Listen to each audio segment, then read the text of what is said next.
Τι είναι αυτό? Ένα σφουργίτη.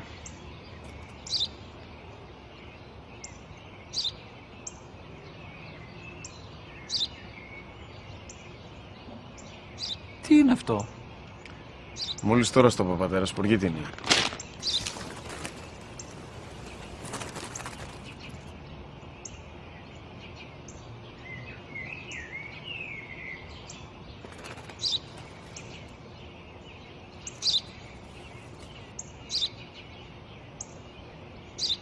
Τι είναι αυτό?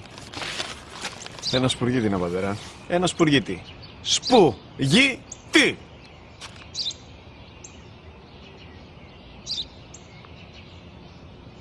Τι είναι αυτό? Γιατί το κάνεις αυτό το πράγμα, μπορείς να μου πεις? Τόσες φορές σου είπα, είναι ένα σπουργίτη! Δεν το καταλαβαίνεις!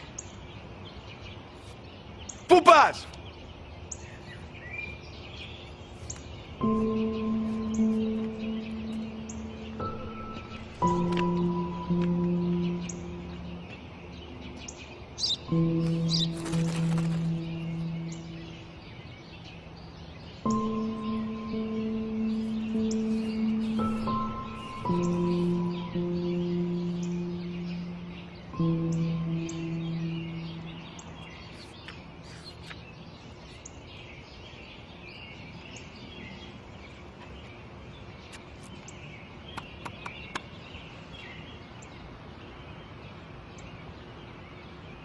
Δυνατά.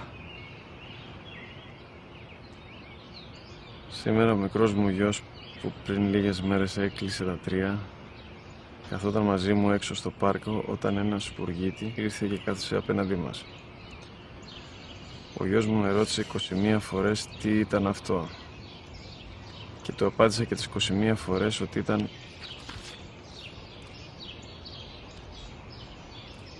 ένα σπουργίτη.